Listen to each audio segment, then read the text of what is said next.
Here, live and in town. Yes, yes. On another episode. I got my man in the house, Sime Gezus. What's good? What's good, everybody?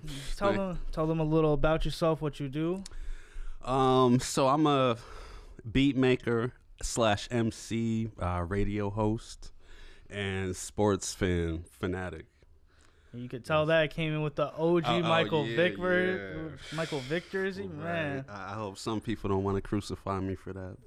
But, I think there are a lot worse people in the league now. I mean, for sure, people have done a lot worse. Aaron Hernandez and all of them. Yeah, people have done a lot worse now. I think we could put that in the past and shit. But we got you on here. I follow you on the Instagram, and you got all these sports posts, so we all know you're sports fanatic. Yeah. Kind of wanted to know like how you got into this like beat making and DJing and like the radio host realm.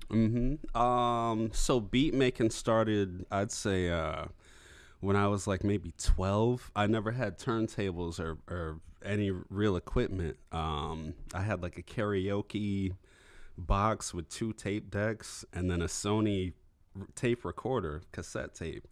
And I would hook that into the karaoke and do pause tapes. My parents, they're into the church thing, so they would have the Pastor Jack was the pastor at the time. Tons of his tapes where he's just preaching. I would take like his a cappella and then pause tape woo beats and mix them together. Redman, so crazy stuff like that. Some of my friends would listen to, and then from there, probably my junior or sophomore year of high school. I had my dad we had our first computer. I was in my sophomore year. Actually, no, I was a junior.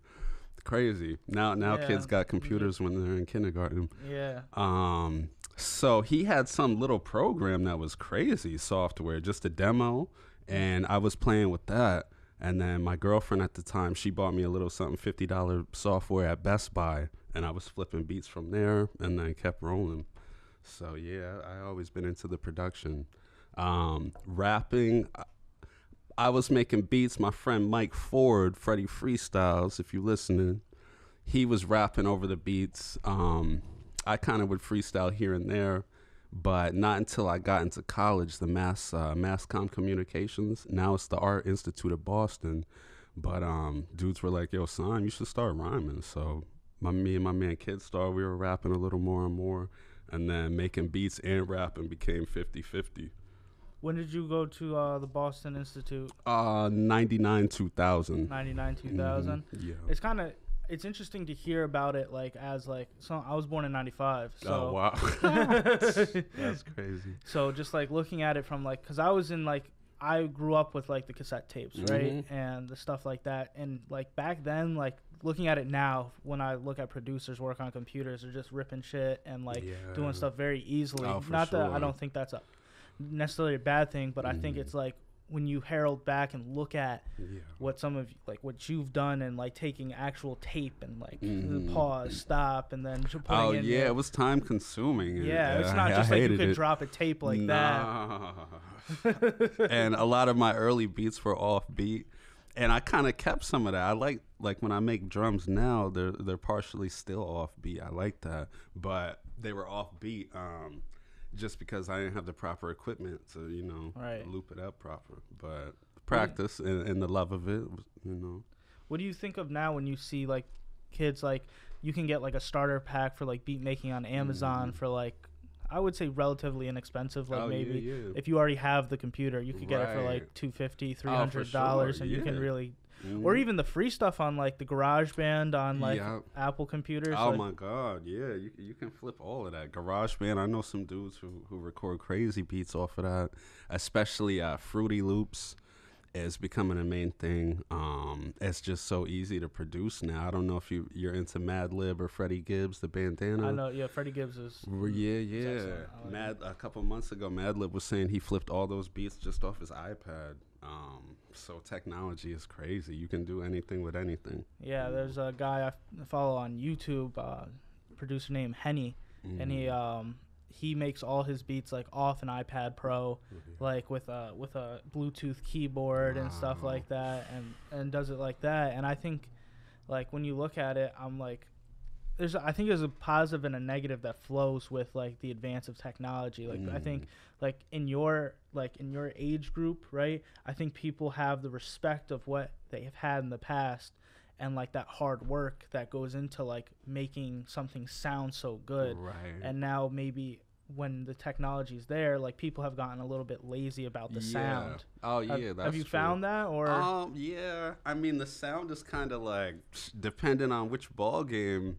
Yeah, I cater more to the underground, but And what's that sound of the underground? Like, what is those classic underground sounds? Raw, dusty, almost like straight off cassette tape, muddy drums, just authentic.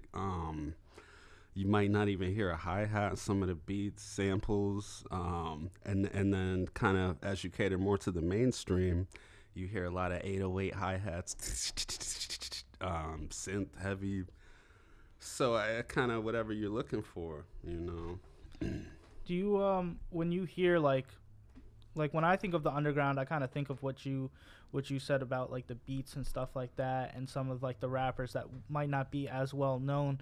But when you look at like today with all the streaming and stuff, like is the underground rapping dying, or is it thriving?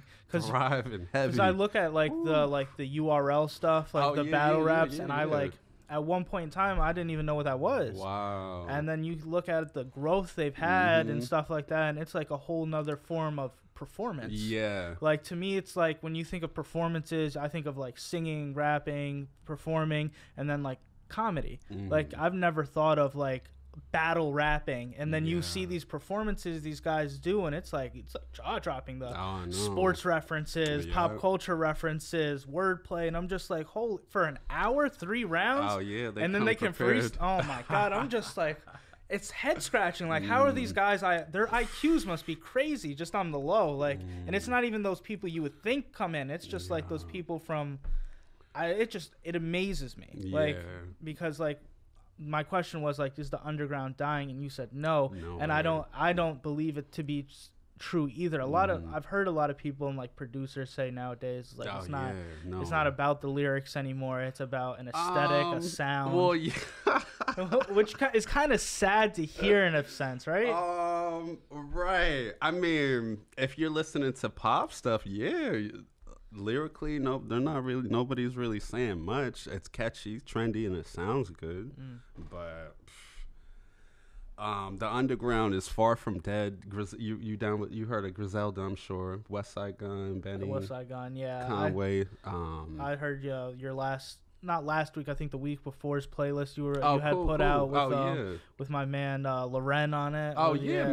Mayhem. Oh shoot, no doubt. Yeah. Like all of those guys, especially Griselda's kind of bringing like the Wu feeling back, that boom bap hard raw flavor, and then spawned off of Griselda. You got a ton of Danielson, SD Knack, Makami, your old Drew. I mean, it could go on and on and on and on and on. The God for him, crazy. Yeah, the people that I thought were gonna make it out of like the underground to bring kind of the underground more into the light was Pro Era, like the whole Joey Badass scene. I don't know what happened with that, because I felt like they came on pretty strong. I know they came on really strong, and I was like, 1999 is sure. Like one of my favorites. I was looking forward to that. Joey Bad. I mean, his first album was dope too. Yeah, then I mean, he still makes good music, but it's not quite the 1999 flavor. Some of the dudes from Pro Era, CJ Fly and those guys, they nice too. The buzz died down quickly, but they still around doing. Do you think that's because of like what was following them soon after? Because like when you think of like Joey Badass, I think of like maybe 2014, 2015, and then like following right after that is like 6ix9ine and XXX, and then you had like Lil Pump, Lil Skeet, like all these people come out like soon thereafter, like in a couple years. So it's not like, I don't feel like their sound ever got the chance to marinate. Wow, that's like a good point right there. Yeah, they did have a good run, and like I said, I wouldn't say it's finished or anything, but yeah, like the 6ix9ine and all that came and dropped quickly. So I really don't know. Yeah. What's the group? Flatbush Zombies. Oh yeah, I think they're super creative. Yeah, those guys are real dope. You kind of just gotta dig for it. There's so much music out there. Like we were saying a little earlier, radio. Friday nights I do the radio show. Small fan base, but everything is at the click of a. You got music on your phone. When I was a kid, I would stay up on Friday nights. I'm the youngest of 5 siblings, and at the time we had 88.3. They would play a lot of hip hop. I'm not sure what they play nowadays, really. That's the Sienna station. And 91.5 WRPI. 88.3 would tape from like 8 to 10, and then DJ Toast and C Nice and those guys, with Nate the Great, would play all the unedited joints 10 to midnight or 1. And I would sit there with my little tapes and record all of that. Wow. That was my Friday nights. Where was I going with this? Oh yeah, so I was listening to radio. That was the only time I didn't have MTV, BET. We had like 2 channels, maybe 3, depending on how you flip the antenna. Right. So my oldest brother Bobby was going to UNLV, and he would send back tapes, VHS tapes, like BET Rap City, and that's how I saw all the music videos there. But nowadays, like I'm saying, kids got all the music on their cell phones. No one's really listening to radio. Maybe if you're driving, but even that, you're probably listening to iTunes or Spotify. Yeah, if you got an auxiliary or something. For sure. Yeah, I definitely think that. I do appreciate what like radio was, because like we didn't have that stuff. Like the iTunes and stuff came like when I was like probably like 9 or 10. It's like when the iPods and stuff finally became accessible to like what I could afford or my family could afford.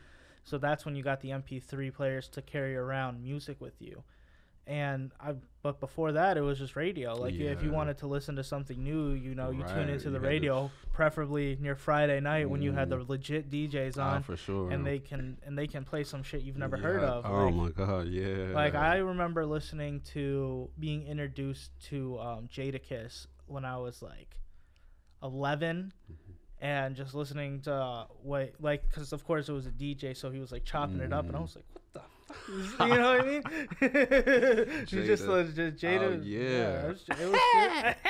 It was that shit was just so fire. And then it was like being introduced to that stuff is like finding that there are multiple avenues of rap, right? You had Get Rich or Die Trying, you had the Lupe Fiascos, the Kanye West stuff. Oh yeah. You had in like the early 2000s of hip hop, I feel like the diversity of it was so great and so dense, where it was like you could really fall into a lane but now it's like it's hard for me to like go and look, because like you said, there's so much. Like you can just go on SoundCloud and literally get lost for years. Oh, even SoundCloud got crazy flavor of dudes that got 10 plays on their songs. You might stumble on and be like, what? This is crazy. There's music everywhere. It's unlimited.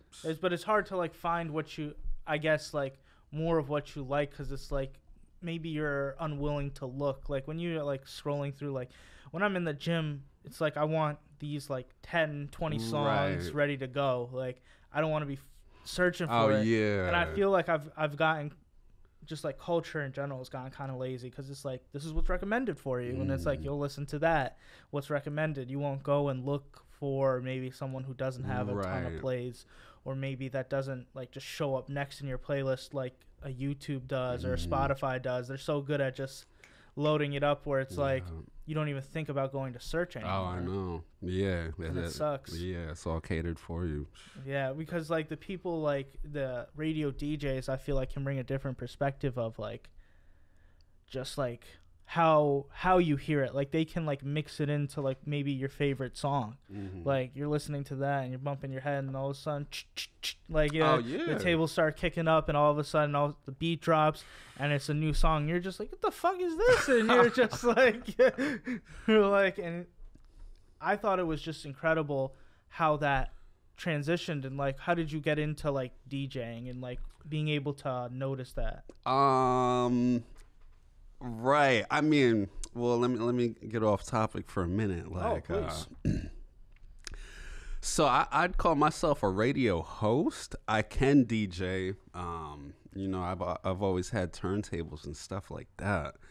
A lot of people go by DJ and never touch the turntable, never mixed the song before, but they're DJ brand new or DJ lit. You know what I mean?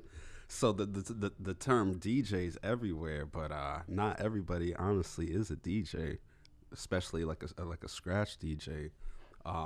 Like I said, I'm more of a radio host, but I can spin and everything. So I got into that by just making beats. My sister got me my first set of turntables, and just spinning records for my man is how I got into it. And then the radio, I've always had a passion for radio. Same sister that got me the turntables, Natasha, was into radio. RGB or WGY. She was producing shows like the Myrna Lamb show. You probably weren't even born yet, but she was always into that field. So I kind of got that from her, and yeah, that's just a cluster of family members, hobbies, interests. That's dope that your family's always been like supporting you to do this stuff. Like a lot of like I have a very, not a traditional family, but like you look at, you know, when you talk to them about like music and stuff, it's very like they don't understand the bandwidth that it can potentially have. Right. And especially like nowadays, like when we're talking about like creating music and just creating content in general, it's like there's so much you can do with just like trying to capture what an artist goes through while they're creating their work. Like it's very, because like before it's like you would hear Jay-Z and you still just hear Jay-Z, like you don't know too much about him. You didn't know too much about these rappers that came out like that's crazy. For sure. That was the mystery about that was the dope thing about the early rappers. You didn't MF Doom, you barely saw his face. Ghostface didn't show his face till later on. Nowadays you know what your favorite rapper's eating for breakfast, lunch, dinner, posting pics. You know what I mean? If you went to the bathroom, like every information you don't need to know. Back then it was mysterious. You read an article in the source, like, dang, I used to, you know, I was obsessed with RZA at first. All the beats he was making, like, how was he making these beats? And the only info I would get is from little articles and clippings. Now you know everything about everybody, you know. You think it should be a little bit more keep it to the chest now? Or you just think, I mean, the times are changing. Everyone wants the reality shows, reality TV. They kind of want more of the artists, you know. So it's kind of a gift and a curse. I don't know. Yeah, I find it too, like when you hear about these people talking about it, like especially when like they actually make it, like when you listen to like Justin Bieber talk about like fame and just like wanting to like cancel tours and not do meet and greets and stuff like that, and it's like that's what he's saying now. Yeah, because he's just like going through some, like being famous for that long from like a young age probably drains you down. Mentally, and all the performances you do, and like who the fuck is telling you no at that point? Like when you're that big, like who's telling you I don't think you should do that? You know, so it's crazy because it's like I feel like at some points, you have to be more reserved. Like, you know, Drake being a new artist, you don't see so much from him. He only shows you what he wants and then keeps a lot on the back burner. True. The only thing that came out except for the son he was hiding. Yeah, no. That's what I was about to say. I was like, until Pusha T pulled some old school shit on him, I was like, yo, Pusha T had the best diss in like 5 years, maybe 10. Like, because you're putting out information that wasn't publicly available. Like, if you Google Drake in blackface, the image does not pop up. He had that shit loaded. Like, you know what I mean? Like, how, like, this is 2018 when that shit comes out? That shit's not possible anymore. So for someone to go out, get that information and the information about your kid, drop that as the album art, and then diss you in the track with no response, that is the pinnacle of rap, and people don't understand. They're just like, oh man. Like, and a lot of that's from the battle rap essence. Like earlier, they get personal and do history on their opponent. They might call somebody's ex-girlfriend and find out all the dirt, and then kill him with that. That's kind of what Pusha was doing with Drake. You know? And I appreciated that more than anything. Sure, like instead of just doing some like whack diss song or something like that. The Meek Mill and Drake shit was so weak to me because it was like, it was just like there was so much potential for so much, like, even if it wasn't like the truest beef, right? There was so much potential for good music to come out of that. Like, you know what I mean? If Meek would have just went a little bit harder and composed his bars a little bit more, and it's like, it could have been a 4 or 5 week, just like new music after new music kind of thing. Like, like I appreciated when Kendrick did that, when he dropped Control, and he fucking called out fucking everybody, and then everyone dropped a freestyle to come back, and it was like, oh man, some of those were good. King Los, there was a handful of dope ones. Yeah. That kind of elevates everybody's, you know. I like rap beefs. It's kind of good for the sport, you know. As long as nobody's getting, you know, shot up or nothing. But I think rap beefs are good for the sport, from a local level to the big leagues. Yeah, I definitely think that, rap beefs are definitely 100%. That definitely helps everybody. Like the Nas and Jay-Z thing, like it definitely helped everyone elevate to a higher level. I don't think anyone like took like their stock took a hit. Jay-Z 50 Cent, Kanye West, you know, when they dropped the same day, Curtis and Graduation. Okay. I don't know what 50 Cent was thinking, because Graduation blew his shit out of the water, because that shit was crazy. I thought in my head, I was like, 50 Cent might have this, but I'm just like, that's when you just understood Ye's like creativity. I don't know if was that the Jesus Walks album? No, that was Graduation. We're Stronger. Good Life was on there with T-Pain. Wow. Yeah, he had too many. His fan base was crazy. The Curtis album was so, but it didn't really have the hit factors like Kanye's. Yeah, you know? And I'm glad 50 Cent was able to get to the point he is now, making all these TV shows and movies and documentaries. He's like, business minded. He's doing his thing. Think that's great, because like I definitely wasn't with the music wasn't there for me. Like Curtis, like that music wasn't there. Honestly, I don't think I even ever heard Curtis. Just a couple hits off it. Yeah, but 50, he did his thing. Say he never sold a record in his life. He made money just off the vitamin water. Was a millionaire from that. And then you had the vodka. And then that's the stuff, but that's the stuff where I talk about, like, when things are more, like, public viewed, to be able to say, like, because I think Jay-Z and Diddy were doing a lot of the stuff behind the scenes, and no one ever understood how these guys were making all this money and making these decisions and business moves. And then you see 50 Cent come along, sign a sneaker deal. You know, the G-Unit sneakers from Reebok? Come on. I know. Yeah, come on, man. That's just smart, man. And then the vitamin water deal. You can see that now. It's like, oh, this is a brand. G-Unit was a brand. 50 Cent was a brand, you know. Partnered with Eminem, I thought complimented him nicely. You know, it's the craziest people in the game. That was his best career move, with Em and Dre, definitely. Yeah. What was your favorite time in hip hop? I'd say probably 94, 95. Pete Rock, CL, Wu. Wu's first album was out. Method Man's solo. ODB's solo. Tribe Quest, 94, J. Rue the Damager and all of them, Gangstar. That was my era, around 11, 12 years old, just hearing all this, like, what? Yeah. Shaheem, Big L. Yeah. None of that can ever be recreated. Like I said, the underground is still thriving. But that was the golden era. That was my favorite time. But were those people considered underground? Because I think those were all mainstream hip hop. You know what I mean? When Wu first dropped, definitely underground. I'd say the majority, especially Big L and Shaheem. I thought Big L was considered one of the greats, though. It's like, you know, at the time they didn't. He did. I mean, after he died. Okay. It kind of. Okay. Yeah. But at the time he was dope.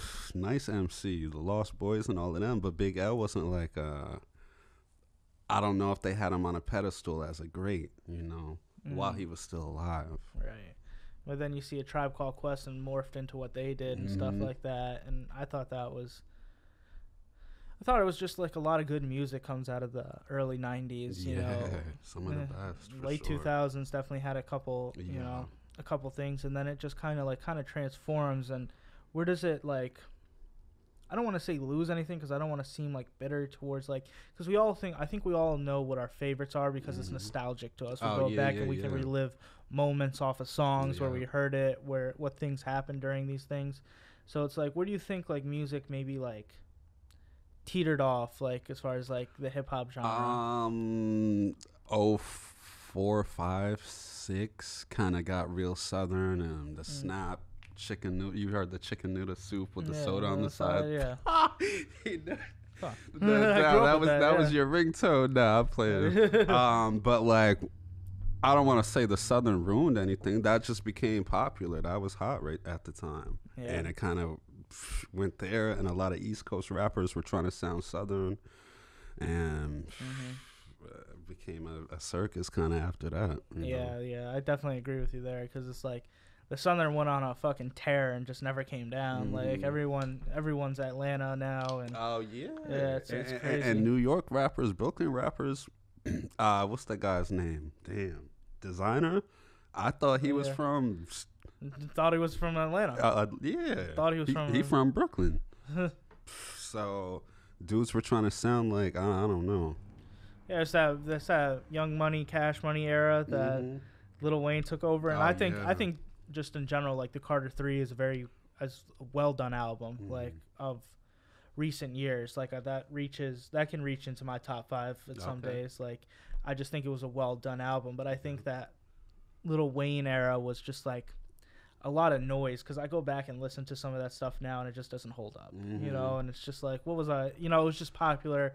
You heard it on the radio, you thought you liked it, but you listen to it now and it just doesn't hit. I just wonder where it's like, when is it going to be more defined in your sound? Because I feel like West Coast rappers never lost their like sound. You could always tell who a West Coast cat is, you know? Yeah, that's a good point, for real. But when you, like you said, Designer's from Brooklyn, you listen to him, you can't even tell where he's from. You listen to, I think a lot of New York rappers, even at one point, they were saying A$AP Rocky was sounding like he was sounding real West Coast for a while, you know? I think he really messed with that vibe on the West Coast, though, because you see his fashion and stuff like that. Sure, yeah. Like, that's kind of a Harlem thing, but at the same time, you can confuse that with a West Coast thing very easily. Like, if you're not from New York, you wouldn't know that people dress like that and, like, Harlem and Brooklyn and stuff like that are up on their fashion. Oh, yeah, and the fashion at one point was Rocky wearing dresses? I think that was. I don't know. I know Young Thug or whatever. I think it might have been Thug. Okay. I know it was Thug. But Rocky was wearing some questionable. Not questionable if that's your style. Do your thing. I think the more European tone or some bullshit. But yeah, it kind of influenced the music too. Like, if your favorite rapper is wearing dresses, it kind of is like I don't know. Not to get off topic, but it's a everything influenced the music, especially it's fashion. Questionable things now, and then you dudes wearing leggings and stuff is, I don't know, you know. Yeah, I think like it's all bound to change because like there are more things that are normalized on a daily basis and things that are acceptable now that weren't acceptable then, and you're gonna have these people seep in through genres of music, like whether it's rap or rock and roll or whatever, EDM or something like that, all these new genres that are created, it's going to normalize in some facet, and they're going to get some sort of crowd response. It's just weird to me because, like, when you look at hip-hop, like, a lot of this to me is like, why can't we subcategorize this? Because it's like, for real. Like, you look at rock, and it's like, there's classic rock and roll, there's heavy metal rock, there's, like, you know what I mean? There's, like, multiple punk rock. There's so many different things of rock and roll, but for hip hop it's just like all of this stuff, and it's like, why can't we classify this stuff? Some of it should be kind of hip hop, rap.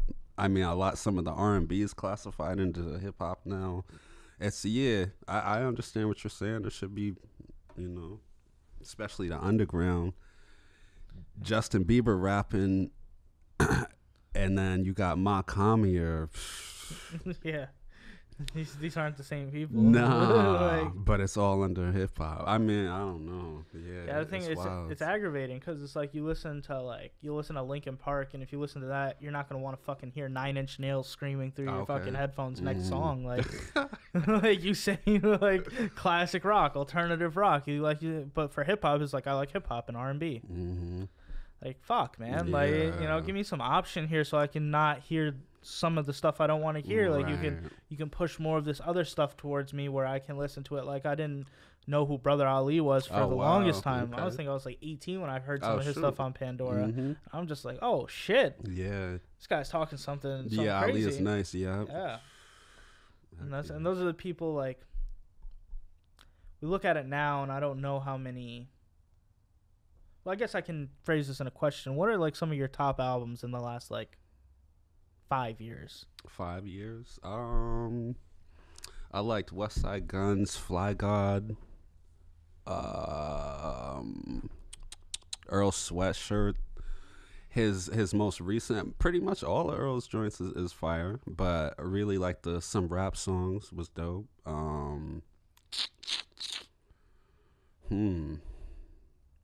He said the last 5 years. Damn. Yeah, I got to roll with West Side Guns. Your Old Droog's first. It was called Lucy's. I don't know if you heard that. It was crazy. The hype behind it because people thought it was Nas rapping over Madlib, like I think I remember this. Like a side project. They thought they were coming out with switching the name, and Madlib sped up Nas's vocals on some Quasimodo shit. Yeah. Some of my peoples were convinced it was Nas. We were gonna go to the show, SOBs, and see if it was really Nas, and then it came out it was actually Your Old Droog. But stuff like that, those are some of my favorite joints the last 5 years. You didn't like any of, like, Kendrick Lamar stuff? Yeah, I'd like To Pimp a Butterfly. I thought I'd like Damn better than that though. You like Damn better than that? That's interesting to hear. Cause he was spitting crazy. The Hebrew Israelites, peace to those guys out there, all my Ak niggas. And Kendrick I was like the first time, damn, what was the name of the song? I'm drawing a blank, but I heard him saying some stuff. I ain't black no more. I'm a Hebrew Israelite. I was like, what? Oh shoot. He was dropping knowledge. It kind of went over. To Pimp a Butterfly was beautiful. That's like a masterpiece, but Damn hit me more, you know. It hit me more was Good Kid, Mad City. That too, that was dope. Yeah. I think more along the lines for me it was like I like things that tell a story. I feel like music is a beautiful medium to be able to tell a story in a condensed form where you can, like, with intros and outros. That's why I'm not a big fan of, like, a lot of people that drop albums now. It's like they don't put me in a mood, or they don't put me in a situation where I understand this song you're doing. So with Good Kid, Mad City, you could just roll with the whole story and be like understanding where this music came from, how it, you know, was created, and like the mood he's trying to set. Another album that did that for me was God Money War with King Los. Oh shoot. Yeah, okay. I think that was a terribly underrated album. Like, I was just like, how is this not like album of the year? Oh wow, like, that's funny you mentioned that. He had like 6 tracks in a row that just banged back to back. Like the song God Money War, like War itself, like, you know what I mean? Like fucking Praise the Lord, like all those shits were just slapped from top to bottom, and I'm just like, yo, this album is choreographed. The music, the visuals were pretty dope too. Like, I was just like, yo, how the fuck is this not album of the year? What did Diddy do wrong? Not to, like, he signed it.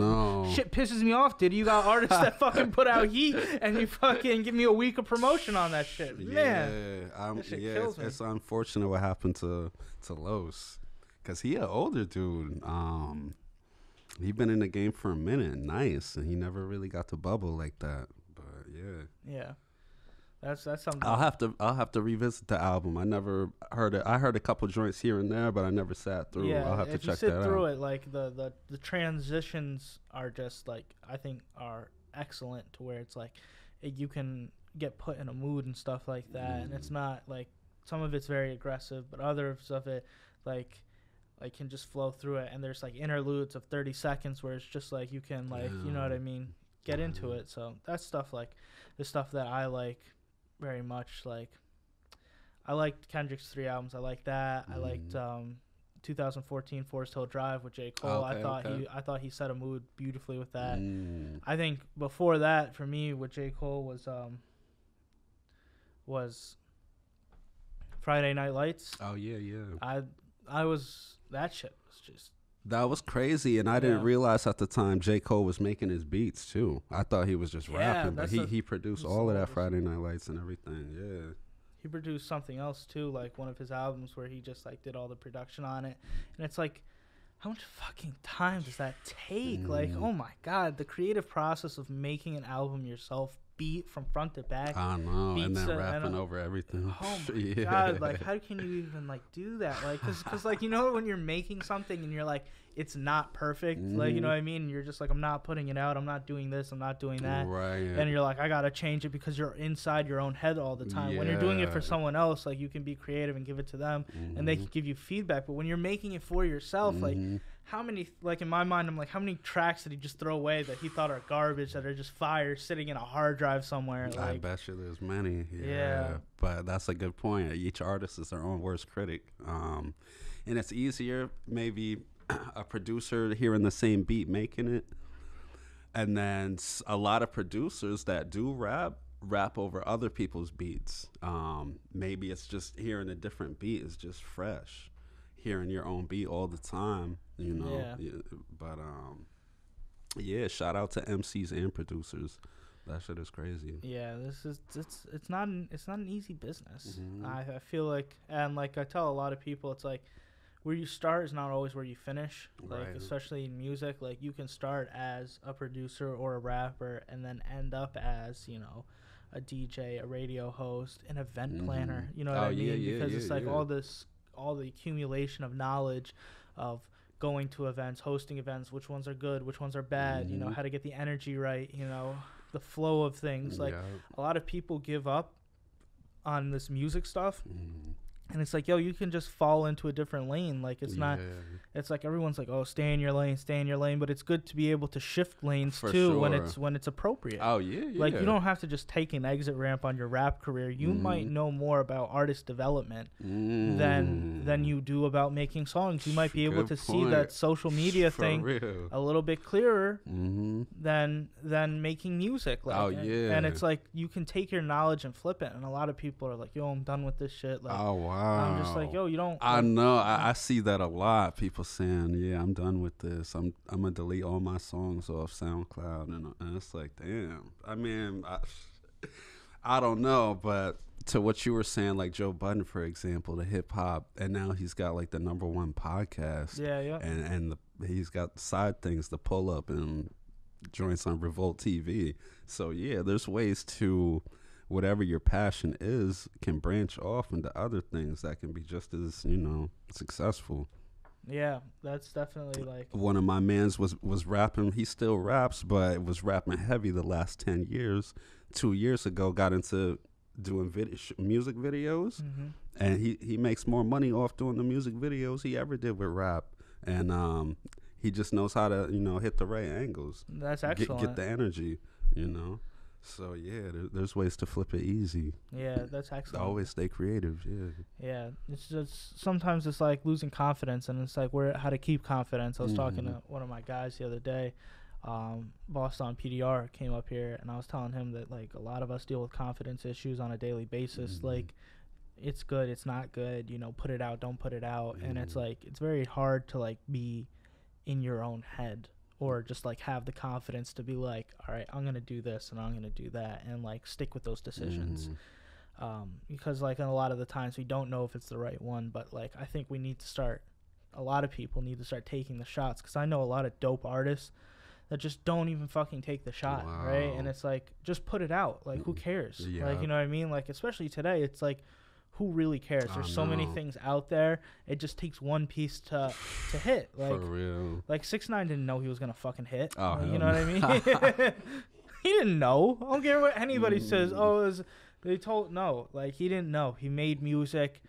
Someone told him he could do it. He did it. He fucking got some tattoos, got his aesthetic right, and all of a sudden, it just hit like wildfire. Like, and there was just a piece that was missing in music. Like, gangster rap had died, and it hadn't come back in the appropriate form. 6ix9ine brought it all the way back. You know what I mean? He kind of took a little off Bobby Shmurda blueprint. And, 100% he took off Bobby's burger. And then did his own spin off of it. But he just was more gang affiliated, I felt like, because Bobby Shmurda just kept it under wraps because he was a real gang member. Yeah. And he didn't want to get caught doing the shit they were doing. Right. Where 6ix9ine was not a real gang member, and he was able to put it. He could put it out there more on his music videos and stuff like that. And the thing about it is, what he did smart about it is his music videos were short. Yeah. His songs were short. Oh yeah. Always leaving you to want a little bit more. Right. You know what I mean? It wasn't too long or anything like that. You had these, and you're coming off the era of like all these remixes that are 7 minutes long thanks to DJ Khaled. He had to get everyone and his mother on the fucking track. Oh yeah. I'm like, I gotta fast forward through 3 people's fucking verses just to get to the verse I want. God, that's true, yeah. 7-minute tracks, and the 90s too. A lot of dudes, MCs, were doing 3 verses, 2 hooks. That's a long song. Now most rappers are doing 2 verses, maybe 1 hook, no hooks, but 3 verses is a lot nowadays. It is, yeah, and that's what a lot especially if you go into a show, you might not want to sit through someone rapping a 5-minute song. You might want 2-minute joints here and there to keep it fresh, especially for a live show. It all depends, though. Yeah, I feel like a lot of live shows, they don't even do their full songs anymore. They have a DJ up there that they get that verse off and then next to the next song. Yeah. That's how it's moving. Yeah, so I think a lot of it's curated for the artist. I do like the more consumable albums, like Kanye did, like that last run of like his and Pusha T's and the Nas, Tiana Taylor and Nas, where it was all just like consumable 30-minute albums, which I think I appreciate in the form of like some people like Drake's last album, double album. Oh like, wow! Get that shit out of there. Was it too much? I didn't. It was just too much. Like, you know what I mean? You can't hit me with a 2-sided album, Drake.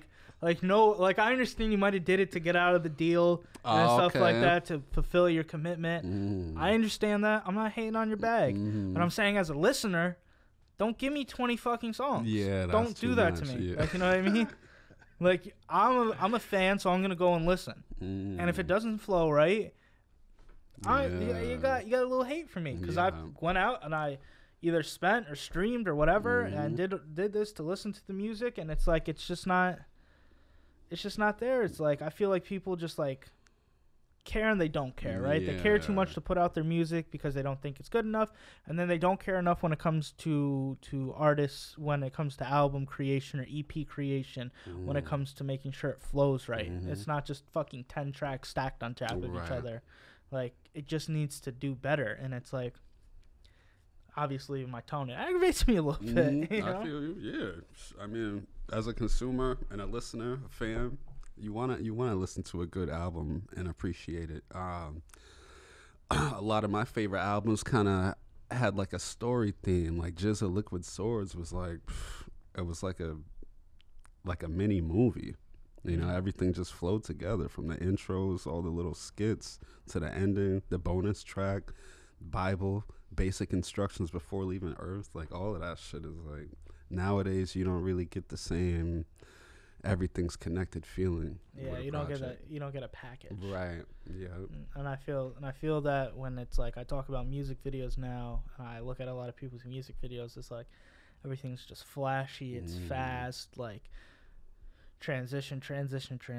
It's like, what are we doing here? Like, where's the story? Like, you're trying to tell a visual representation of a story. And I understand, like, if it's like a trap song, a sexual song, like, to have like elements of those things in it. But if there's nothing to do with like anything involved, if you just have money to your ear and bitches shaking ass, like, it's cool. But like, where's the substance? Where's the substance? Like, you know what I mean? Like, not watching porn because of the fucking storyline, you know what I mean? And I'm not fucking listening. I'm not watching this music video because it's just not good. Like, I'm here for like more than just, you know, just like a flash. Oh yeah, you want some art behind it. Flying Lotus videos are incredible. Flying Lotus? Yeah, you know Fly Low, right? I don't think I do. Oh yeah, extraordinary beat maker. He produced a lot on To Pimp a Butterfly. Not a lot, but he had a couple joints on there. And his music videos are real art driven, real dope. Well, that's just dope hearing your perspective of like music, because you've had like a lot of these skills and skill sets, and you can still carry out to this day. Wow. And having the ear for the underground, like I said, Loren, like someone like me it was put on to Loren because I'm an Action Bronson fan. Oh yeah, I love Bronson. Huge Bronson fan. I'm a fan of Bronson because of the aspect of he's not just only a rapper. He's able to put himself in these other lanes of being an entertainer. Yeah. Like he's also a smart dude coming from I think he was a certified chef, if I'm not mistaken. And you listen to his lyrics, he's always putting some gourmet. Same with Mayhem too. But that's ill, being a chef, to flip it to the music. And then from the music, now he branched out and did the F That's Delicious. Fuck That's Delicious, yeah. And all of that. So back into the chef world. Bronson is a smart dude. Yeah, and I appreciate that in the sense of like Tyler the Creator and Earl Sweatshirt's lanes, because they were able to do like Loiter Squad and stuff like that, and kind of just be themselves and put themselves out there into more of like, you can hear their music and understand more. Like you watch Fuck That's Delicious and Ancient Aliens and stuff, and whatever Bronson and Loren do and that they're associated with, and you listen to their music and you understand a lot more of it. And like, you might not like a lot of like maybe Loren's music, but then he's fucking hilarious on a TV show. I know. And it's like, yo, these guys are great because it's like they are able to be multifaceted. Yeah. And I feel like a lot of people good point. Some dudes don't have the, I don't want to say they too stiff, but I don't want to say they don't have the creativity, but being able to do that, you know, branch out, that's a special kind of talent everyone doesn't have. And it's cool. I like Bronson, how he brings all his peoples on, like the Ancient Aliens. You might see Rock Mars, Derringer. Then he got like some type of 80s wrestler. And, that's crazy. That's cool how he always gets his people. He puts his people on. Like Mayhem, Bronson didn't have to put Mayhem on. Bronson was on, you know, his horse already. Kind of brought Mayhem with him. I think Mayhem got his own TV show too. So stuff like that, you know, if you're in a position that help your mans out, that's dope. A lot of people don't do that. Yeah, we're still waiting for Body Language from Big Body. You know? Still waiting for that. Right. Whenever he wants to drop that, we're ready for that. But yeah, Body's hilarious. Those guys are all funny. When we talk multifaceted, you're a sports fan, obviously a bigger sports fan than me because you've been a longer sports fan than me. Right. You know, so when we look back at like sports, like you have the OG Victors. Like, where's your favorite sports era? Like when same probably with hip hop. My father, I've always been a Lakers fan. Like back to the 2 or 3 channels that we had after church on Sundays, ABC had NBA games on, and Lakers were usually on TV. So I kind of stuck with the LA.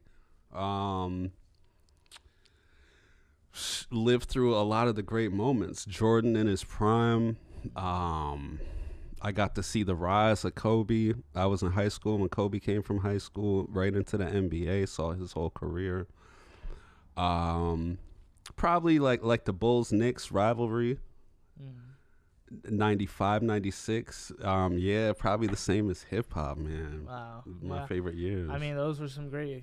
Jackson. Who can argue with those? Bo Jackson, fucking crazy. Fucking specimen. I cried. Me and my brother Ramirez, Raiders fans. And I cried that day. Cincinnati Bengals hip came out of socket. Yeah. That was his career. Yeah. Fucking the kid, like a freak accident. Like, he's fucking done way worse things than that. And this guy just fucking, that's what did it. Yeah, it's a shame. Shorted his career. He didn't get to shine like he should have. You know, always felt bad for Bo Jack, but not like a guy that is just like when you think of something that was made in a lab, he was made in a fucking lab. Dude was crazy. Pro athlete.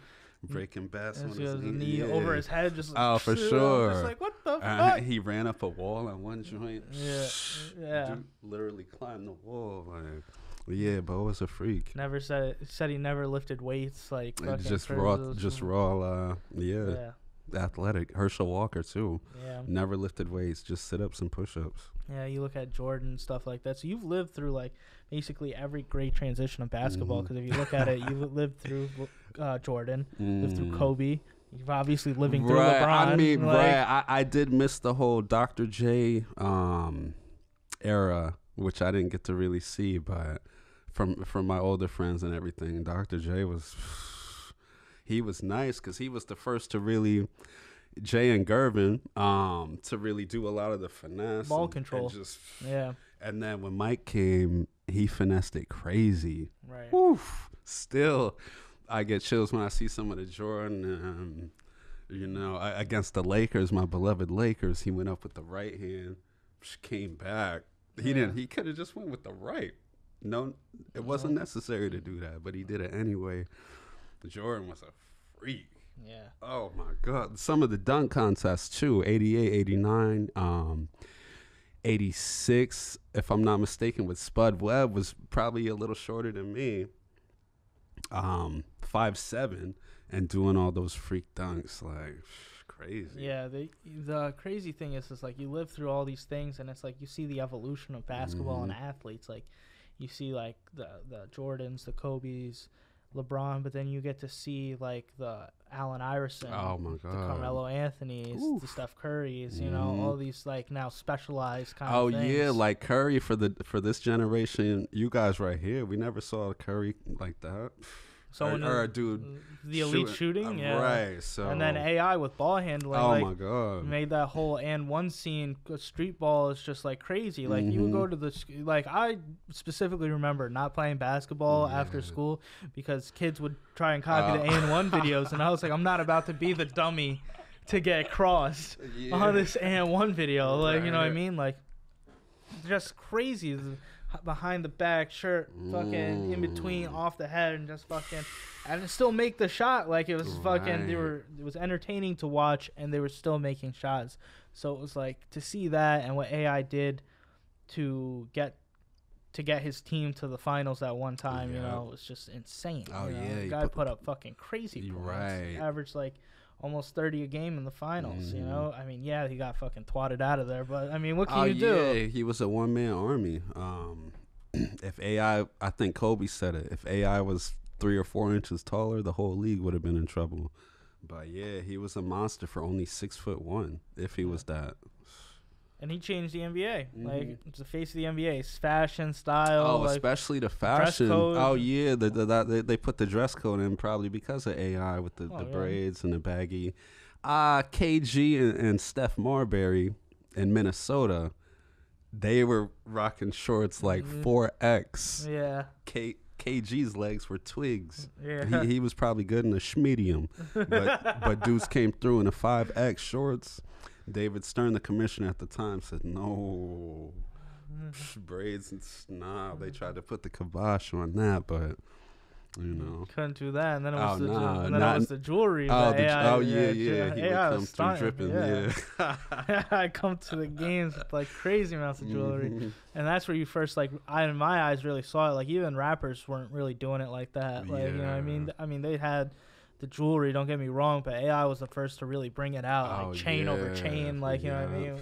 I was just like, Jesus, like, on some Slick Rick shit. And I'm just like, in my head, I'm like, there's no way Slick Rick has all those chains. And then you see AI, and it's like, oh, maybe that nigga doesn't got a little bit of money. I was like, because AI got some money. You know what I mean? I was like, Jesus. That's true, But you live through all that, and it's like crazy to see the advancement of athletes. You know? Oh yeah, Zion is like, damn. Yeah. I can't wait to see what he does this year. Looking great in preseason. So. I mean, and not even just basketball, like the athletes. Who was the girl? Coco Gauff, the tennis player. Oh yeah.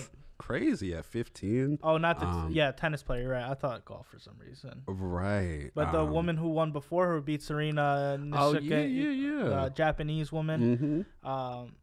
She was like only like 18 or 19. Right. She beat Serena Williams. What the fuck? Fucking Serena Williams is like a fucking, like, she's a fucking like horse when you look at her. It's just like her legs are so big and just like, and she's so elegant and she's like so aggressive, and it's like, how the fuck I do know. you move like that? Yeah, she similar to LeBron, just different sports, but she a goat of tennis.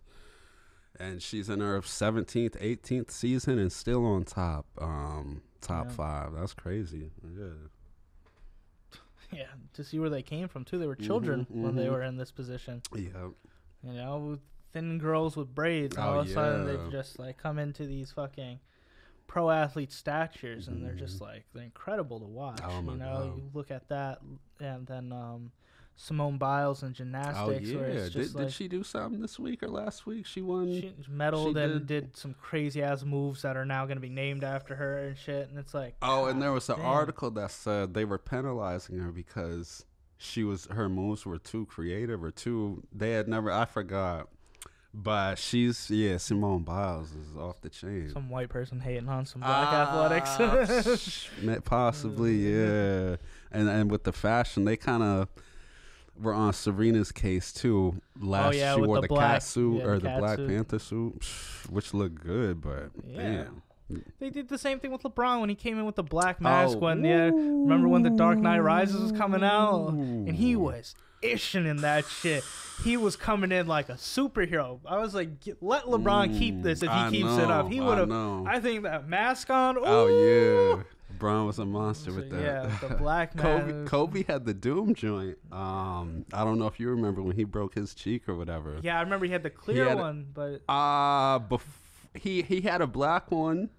And then he had one that was similar. It looked like an MF Doom joint. And then he had a clear too. But yeah, I kind of dig it when they rock the masks. But they did the same thing with Jordan when he did his with the 45 or no, it was the all black shits. Not the all black, but I think it was like a pair of 11s. All right. When they do the breads, the dirty breads, when it was like black on the bottom, and they were like, you can't wear that. Oh man. I'm just like, what are you gonna? You can't stop greatness by like trying to like just slightly marginalize these people. It's just like you're not gonna do it. Like some of the rules are ridiculous. It's just crazy. Like you're not gonna stop them by like changing the dress code or telling them they can't wear that or anything like Odell that. Beckham came through week 1 with his with his Richard Mille on his wrist. I was like, I mean, good for him if he has bread like that. But he's getting fined like $100,000 every time he's been wearing it every game. Well, I mean, unless he starts winning, that's costing him out of his game check. But like, I mean, if he wants to wear it, he wants to wear it. If he gets if he gets a $250,000 watch ripped off his wrist, for whatever reason, that's on him. Like, you know what I mean? If he hurts someone with that watch because he had it on and someone cuts themselves on it, or like, you know what I mean? Like any of those reasons, like it's on him. Like he definitely should be fined for those reasons. But if it's not hurting anybody, like who cares? Like now you see players wearing chains under their shoulder pads. I mean, look at fucking Derek Jeter, what he wore under his jersey. He had a fucking black diamond gold chain or that black diamond chain on, you know, in the playoffs. Like, come on, like athletes are gonna do what they want to do. Like, you know what I mean? Like, so I don't think like stopping them or trying to, I don't know, like stop their creativity is gonna benefit the league in any way. Like if you embrace it a little bit, like I think you can get things done. Yeah. So, like with some of the stuff I wouldn't say is getting out of hand, but last year the NBA had like the ninja headbands. Did you see those? Where you tied a joint, like it came down to here, like, and AI. I don't know if AI was the first with like the full sleeves. But now dudes will come out with double headbands, wristband, elbow pad, knee sleeve as the accessories are crazy. But the fans like it. It's dope to see, you know. If it helps them, I guess. It's just fashion. You know, fashion's great. Like win games is, I guess, a little bit more important. Like, I mean, not that it's Odell's fault. Like, you know what I mean? Like, Baker Mayfield's not getting the ball to him. Yeah. Like, the coach isn't calling the right plays. Right. You know? Those guys got to get on the same page. In this scenario, it's not Odell's fault. You know what I mean? Yeah. He's still an elite receiver. Yeah. You know? I'm just happy that he's been less vocal about what he's been, like, you know what I mean? Because I'm just like, the way to go about it isn't to do what he did on the Giants. You know what I mean? I understand you can be frustrated, but don't go and fucking kick a field goal net, have it fall on top of you. Fucking, like, what are you doing? Like, you know what I mean? He was losing his mind. He was off it. Yeah, I would lose it too if I had fucking Eli Manning fucking trying to throw me a football. Mm-hmm. You know, you see fucking Josh Daniels out there. He looks good, and he can scramble too. I didn't know he could run, but Josh Daniels, he's gonna be promising. I think it was good that they didn't put him in like the first year they got him. I think to sit and like marinate with what Eli was doing and to then add what he can do, definitely gave him an advantage. And I'm a Patriots fan, diehard Patriots fan, so I'm not a big Giants fan. But right. I think he's pretty fucking good. You know, I think if you let him mature. He'll be. I mean, he's doing better than fucking Baker Mayfield. Tell you that. I know. That shit's fucking aggravating for the dog pound. Oh, for sure. I think they'll get it together. Baker teams are blitzing his ass crazy, and he's rushing his decisions. You know, but they'll get it together. Playoffs, I don't know at this rate. What are they? 2-4 or something? Yeah, I think they're like 2-4. So yeah. But they'll bounce together. They got crazy talent, hopefully. Yeah, I hope they bounce together. I think Cleveland definitely needs something after LeBron screwed them the second time. But I think, you know, with the Cleveland thing, it's like, how many number one drafted quarterbacks are actually good? Like, how many of them actually went on to do something? Like, I can't really name any particularly. I mean, I think maybe Cam Newton was taken at a high spot in the draft. And he did pan out pretty well. I mean, not this year, obviously, due to injury. You know, hoping he can get back to full health because he's definitely a specimen as well. Love to watch him play. But, you know, you see these guys, these mobile quarterbacks. We were talking before the podcast how Russell Wilson's looking this year. He's looking excellent. Homie for the Texans, last year he got hurt bad. Jameis Winston? Nah. Damn, what's his name? Anyway, their QB, he got hurt bad last year. Didn't think he would bounce back, but now he's getting busy. Yeah, he is. And then you had fucking Mahomes getting injured today or yesterday, which was unfortunate, but you know, it's football. Yeah. And I guess I understand why they're trying to protect the quarterbacks. You know, obviously Patriots. Watson. Deshaun Watson, yeah. And then you have Lamar Jackson on what is it? The Ravens. Yeah. And he looks incredible too. I mean, I think he needs to stop running. He's pretty good for a running back. He needs to stop running. He's taking too many of these plays where he's trying to dart out of there. Yeah, as long as he don't get hurt. I'm not the one with the ball in my hand, so I'm not seeing what he's seeing. But I mean, come on, man. You can't just don't stop running out of the pocket. Like, you're going to get hit. Like, you're a young guy. Like, let's try and save your career just a little bit. Like, I'm not saying for the ones that you were right about, like, you're right about, but, like, you keep running out of there, and it's like, you're running past 300-pound guys. Like, I don't want you to see your career get cut short, like, because you're potentially leaving the pocket. You know what I mean? And, like, I feel bad for, like, linemen now. Like, you go into the football league to basically just, like you can't even close your hands, like, the way the rules are now. It's like, barely hit the quarterback. Like, I remember the beginning of last season, like, you couldn't even fall on top of each other. Like, these guys are, like, falling down on them, getting flags thrown. It's like, what is he supposed to do? He hit him. I know. He's going to the ground. Was he supposed to fucking levitate? Yeah. Like, fuck. Some of these rules are off the chain. And I know some of them were because of Brady, but, you know, you take it where you get it. You know? Brady rules, yeah. It's the league is trying to protect the quarterback, which, I don't know, good and bad. Quarterbacks have more of a longevity now. Brady, 42, Drew Brees. All these dudes are going to be able to play until they're 45. Where before they were getting rocked when Lawrence Taylor was in there. He ruining careers at 30. That guy was fucking intimidating. So now QBs, they're going to be there for a while. Yeah, we have that.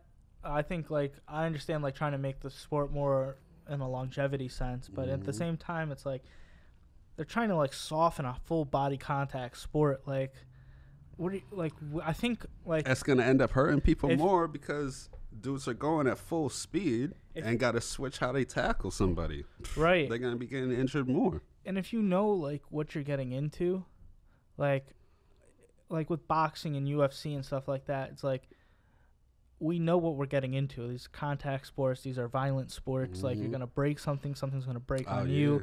It's very possible these things are happening. What I didn't like is the NFL covering up all this information on concussions they had and not sharing them with the players, because if the players have the understanding of, like, this is what this sport is, you will get hurt doing these things, doing the right things to protect them, but at the same time, like, these are 300-pound guys. Like, these are huge muscle guys that are going to fucking explode through.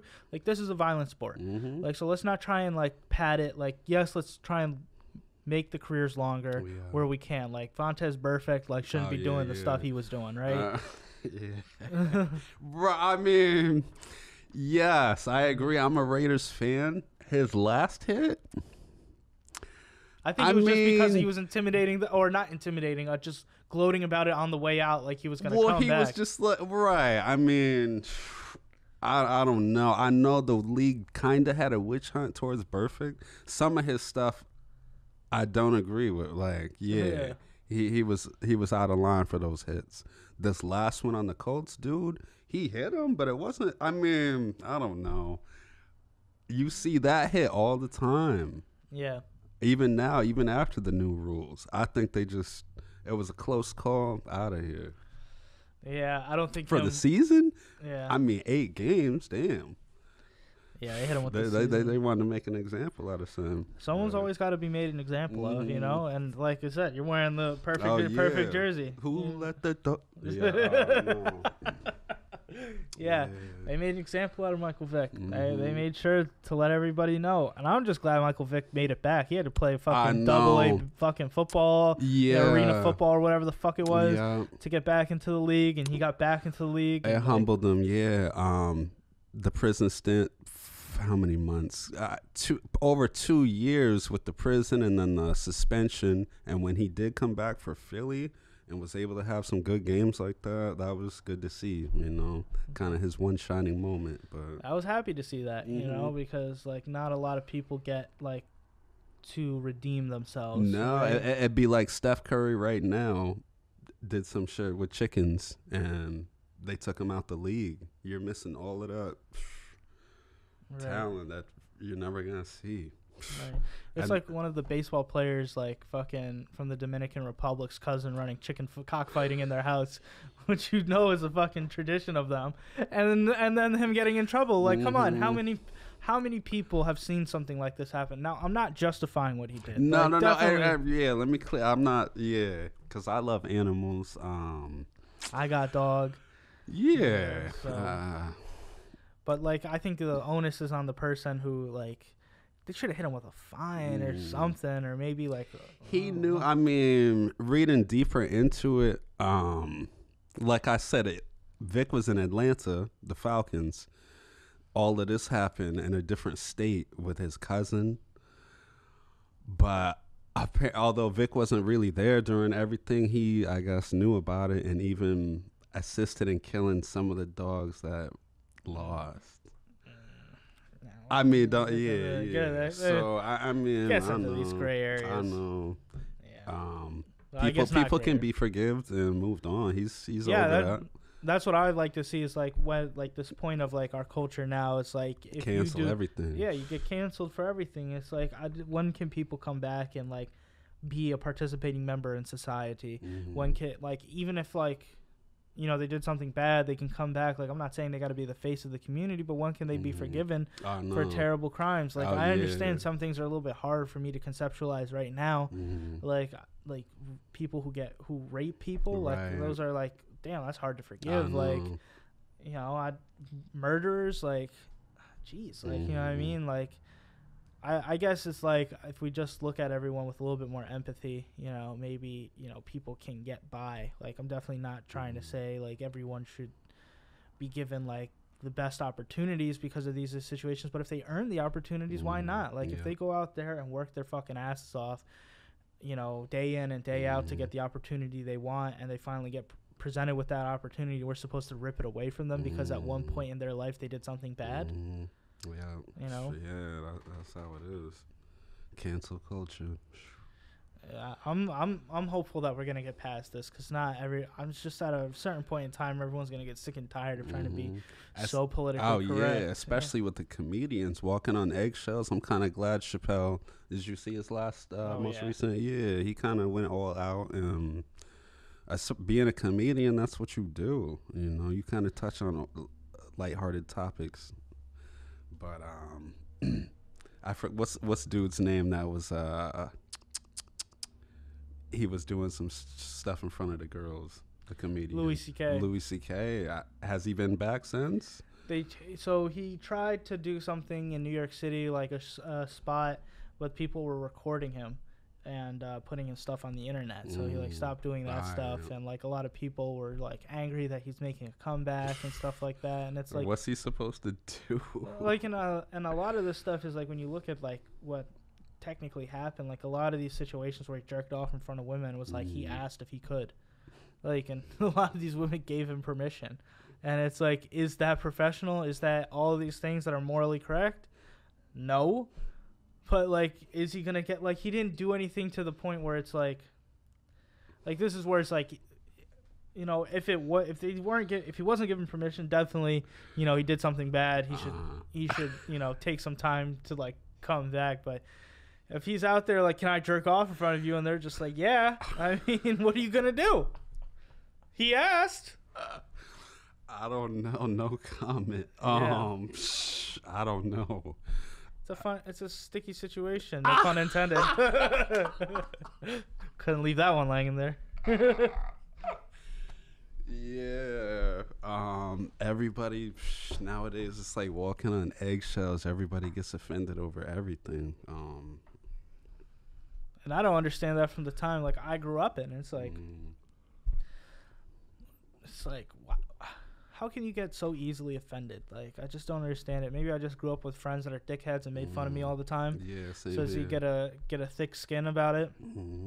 But all this, like, you can't say this, you can't say that, and I'm like, I'm not trying to be offensive to anybody. Right. Like, definitely don't want to do that. Like, I'm definitely not trying to like make people feel excluded or targeted or anything like that. That's not the way it should be, and we should all be mindful of that. At the same time, don't tell me that my mother raised me wrong by saying yes ma'am, yes sir, you know, and that stuff. All of a sudden I'm a bad guy because I identified your gender or something. It's like, okay. I know. It's like, I haven't been approached with that yet, but I have some friends that live out in California that are like, yo, like, that shit's real. And they get angry. And it's like, I'm just like if someone tells me, like, hey, I prefer to be called this, like, I'm going to respect that. Like, you know what I mean? Like, nothing, it's not going to affect my day calling you something else. What do you feel about some of the transgender, let me phrase this right. I guess guys going under a female and male athletes playing a female sport. That can't fly. No. Right. Some of the boxing or the UFC girls were getting their fractured skulls. Because they're fucking men fucking fighting in a women's sport. Like, what are you doing? Like, are there some women that can beat up men? 100%. Those women are few and far between. I hate to say it. Like, there are few and far between. Are there some women that can box your face off? 100%. Are there women who can flip you on your back and you'll never be able to make a move? 100%. Yeah. But those women are here, and like the most men are just like, they're just stronger, they're built differently, and a man to go into a women's sport and beat every inferior athlete until they get to like that one woman who can beat them, like, what's the point? Like, that's just not how it's supposed to be. Yeah, I just don't think that's right. And that's been big over the past couple of years in wrestling. UFC, make their own league. Like, if there's enough of them, right? Like, make your own league. Like, you guys get this. You could call yourselves whatever the fuck you want. Right. But if, you know, then you can fight each other at whatever weight, or compete in whatever weight at whatever sport you want. I just don't think if you're a man, you should go into women's weightlifting and start smashing records. Like, yeah, there's a reason why none of these women lifted 500 pounds off the floor. It's because they're not a man. Right. And that's like a warm-up weight for like an athletic man to just go up and fucking deadlift 500 pounds. It's like, oh, no shit, you did good. Like, it's just like, why do that's like me changing my age group to go and play fucking middle school fucking baseball or basketball. Like, can you imagine? Like, just like fucking high elbow to like a boom, just explode. Yeah. Like, I don't think that's correct. Like, I do believe they should be able to compete at something. For sure. Like, but I just don't know what that would be. I'm not educated enough to tell you they should do it over here or over there. Maybe make your own league if there's enough of you. I'm not sure if there is, you know. Right. I think I suggest they take a closer look on all of that, because that's becoming a mess. Just to like, and some of the stuff is like really just like loosely based. Like, you don't even have to go through any surgery or hormone replacement. You could just like, I could go identify as a girl, full beard, head of hair, just like fucking lift some weights or fucking go and fucking compete in track and field. Like, it's crazy. Like, you know what I mean? Like, crushing the competition. Like, even like Serena Williams said, like, you know, in some interview, don't know which one, she was saying like, just like, as far as like, if she was ranked in the men's league, she wouldn't even place top 100. Wow. Like, she said that? Yeah. Dang. She was saying like a high level college kid can, like, man can definitely give her work. Yeah. You know what I mean? Just because it's a different, it's just a little bit more athletic, just a little bit faster. You know, she could definitely whoop a lot of people, but when you start getting up into those top tier levels, you know, then it starts struggling. With women, it's just something different. That's why it's been divided sports. Oh, for sure, yeah. I was laughing last year when Brittany Griner was saying she could beat DeMarcus Cousins 1-on-1, or if she was in the NBA, she would out DeMarcus Cousins for the center spot, and that's ridiculous stuff. That's like ridiculous. That. Yeah. It's the same thing with back in the day with the Ronda Rousey Floyd Mayweather thing. Get the fuck out of here! Like, who? She wouldn't even touch him once. Floyd. Like, maybe in like a UFC bout, she could get close to him and maybe flip him because she was a judo medalist in the Olympics. Right. In that scenario, if you're going into boxing against the best boxer to ever live, I mean, look what he did to Conor McGregor. Exactly. And he could have Connor's face was he could have done that sooner. Like, he did that. Yeah, he stretched it out a little. He was milking that. Everyone's like, oh, Lester, come on. He wanted the fucking money. Like, come on. He knew he could take They put on a show. Yeah. They put on a show, and that's all it was. You think Floyd Mayweather would have let that shit in a gym stretch past 5 rounds? And risk his legacy of undefeated? No way. Like, Floyd took a fucking uppercut from Conor flush, and he didn't even stammer. Like, come on. Dang. What are you gonna do? Like, this is just a different strokes for different folks. Yep. Do I give Conor McGregor credit to going into boxing? 100%. Right. I didn't think he was gonna. For sure, he did. He did his thing. That was a good match. That was actually entertaining. It was entertaining. But let's be clear, it wasn't boxing. But Floyd, who would I have rather seen? I'd have rather seen a rematch with Canelo. Oh, okay. You know, Canelo, I think Canelo would box his face off at this point. You see how big that Mexican motherfucker is? Canelo was nice. That's my guy. He's moving to light heavyweight. Ooh, I don't 178 facing Kovalev. Oh yeah, he punches hard. And he's nice. Rocky Fielding, he put that motherfucker out with 3 liver shots. That guy was down in the... yeah. You remember that? Oh, yeah. That was the shortest zone fight I've ever... Boom. Crumpled him. Boom. The same spot. Like, come on, man. Like, this is... Now, Floyd did it right? He fought him when he was young. Yeah. Before his prime. Right. Now, after the 2 GGGs, or Triple G fights, Canelo is... Yeah. I don't think they need a third match. They do, but at the same time, GGG didn't look too good in his last fight. No. So Canelo would rock him. This is a fair. That would be a farewell fight for Triple G. Like, I don't think Triple G is gonna come out there and be, because like we saw his last fight, it's like he eked by. You know what I mean? Like, it's not where he wants to be. He might have got robbed the first time they fought. Maybe, but I was happy with the draw. Okay.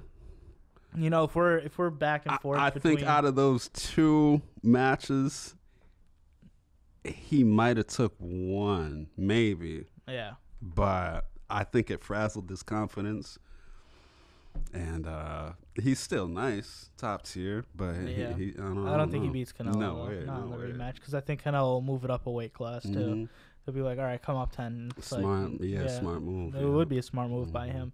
But then we got all this exciting stuff happening in the heavyweight division. We got Ruiz, Joshua 2, which if Ruiz doesn't knock him out, Joshua wins. Now let's rewind that. Before the fight, I wish I had the facts straight.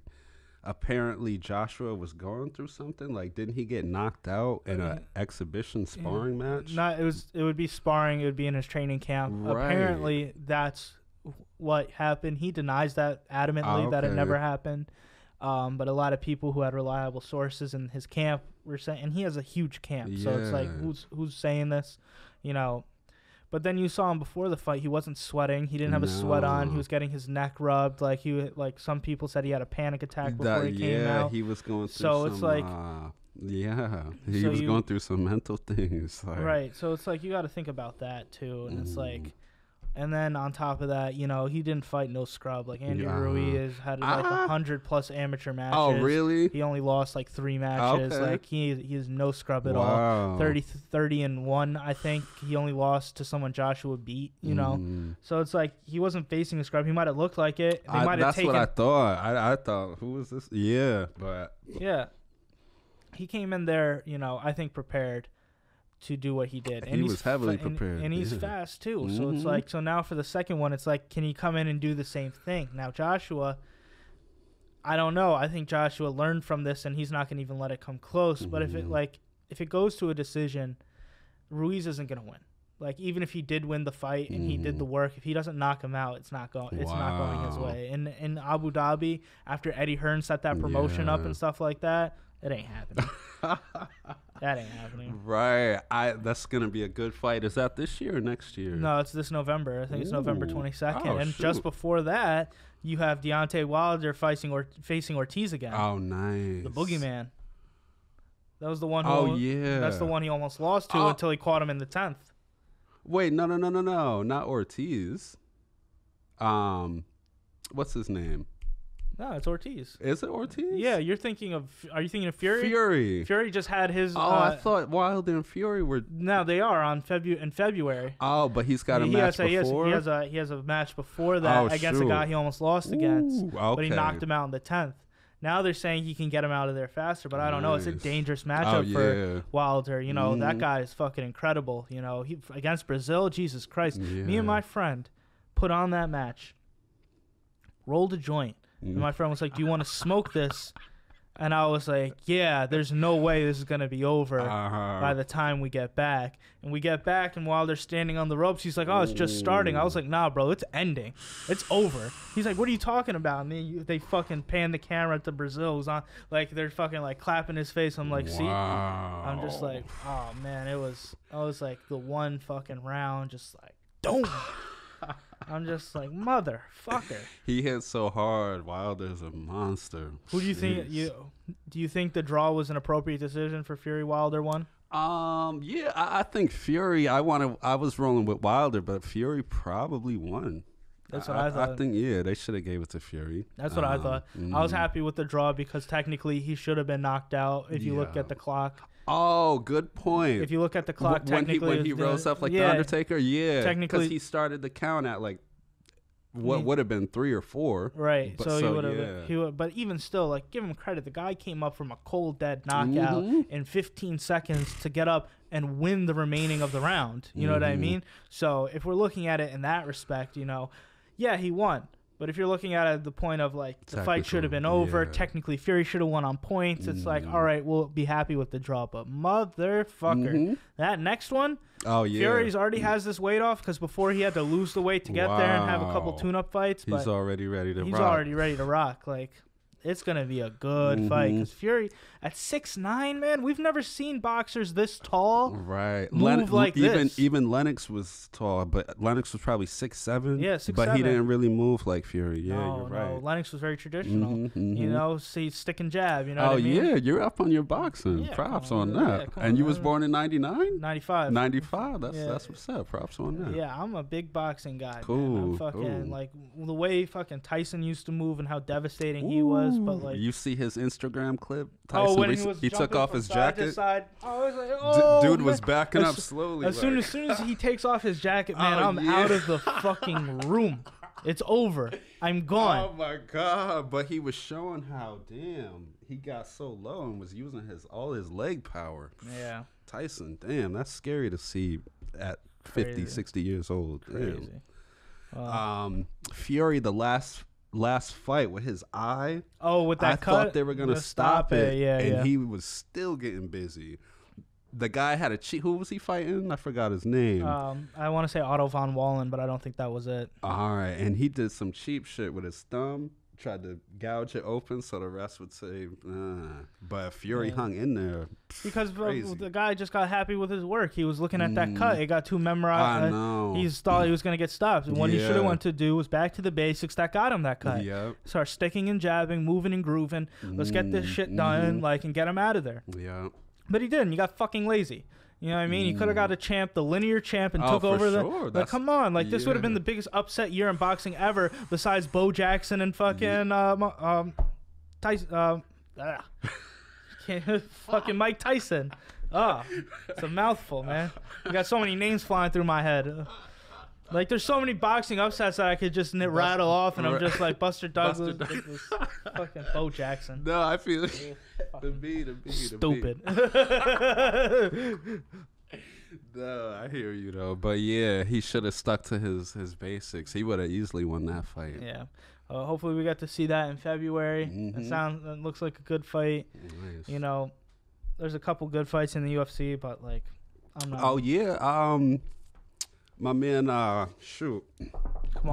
brother, who were the two brothers? Diaz. Oh yeah, Diaz and Masvidal fight on the second. Yeah, that's coming up soon. BMF. Oh my God, the baddest motherfucker. Baddest motherfucker in the game, man. That's gonna be crazy. And Nate Diaz is a plus 140 underdog. What? He's the underdog? Well, Jorge Masvidal's had he is the fastest knockout in UFC history after that last one. But he ain't gonna do that to Nate. No, that's what I was saying. I was like, I might take Nate Diaz. I want Jorge to win just because he's an OG in this game. Oh, nice. He was fucking fighting in the Kimbo Slice backyard days. Has he been out there? Oh yeah, that's how long he's been. He was fighting in Kimbo Slice backyard league back on fucking YouTube. Okay. Now he's in the UFC. He has this fucking string of fights that he's thrown together. Knocked out fucking sweet ass Brit boy, what's his name? Can't even think of it. Damn, I forgot what his name was. Fucking Tyron Woodley handled him too, so it doesn't matter. Yeah. But now he's moving up a weight class and he's fighting Kevin Gastelum. That's a motherfucker. You saw him against Adesanya. Oh, yeah, That's not a guy you sleep on. That guy will fucking that guy will keep coming and keep coming and keep coming. You can't put him down. And he doesn't look like he would, but he gave Adesanya that work, boy. That's the only fight I care about seeing a second one too. Okay, yeah. Gastelum Adesanya too. I think Adesanya will handle him a little bit faster, but fuck, that guy's good. There's not many people I look at Adesanya and being like, oh, he'll get problems too, unless he goes against John Jones. Yeah. John Jones will whoop that kid's ass. For real? John Jones walks around at 230 pounds. John Jones isn't going down a weight class. Oh, right. Adesanya has to go up a weight class. Adesanya weighed in with a sweatpants, some chains on, and he weighed 184 pounds. If that, right. So you're going up 10 pounds? Come on. John Jones is a wrestling master. John Jones' length, he's 6'8" with the length. Oh my come on, God. We're talking. Israel Adesanya is the best striker out there. But if you're talking about for a wrestler, come on. John's gonna just lay on top of you. Oh man, would it go be a good 5? It will go 5. Okay, it will go 5, but it's not gonna be a pretty fight, right? And I don't think Adesanya should take that fight. I mean, you saw what he did to Spider Silva. Spider Silva was old. There's no one he had beat that was relevant in the. Yeah, but that's but still, that's everyone who fucking scored on Kobe in his last season. Okay. You know what I mean? It wasn't happening. He dropped 60. It was an entertaining fight seeing a legend and an upcoming legend fight it off, but it was just because Israel was kind of schooling him crazy. Yeah, but it's you've seen Israel grew up on that. So seeing Anderson do that live, with the hands down, come forward, right? He's seen that his whole life, so he never fell for that. But he was messing Spider's head up too, about the way he was switching his stance. Yeah. And Spider was trying to do this thing to get him off bound. That match was dope. There was a lot of behind the scenes. Yeah, there was a lot of stuff that went on there. But I didn't think unless it went to the ground where Silva is a black belt in jiu-jitsu. I was like, that's the only his way out, you know, and he never took that option. So he said he was going to stand and bang. He kept his word. He stand and bang. Oh, yeah. It is how the chips fall. But you got Colby Covington and Kamaru Usman December 21st. So that will be a good matchup, you know.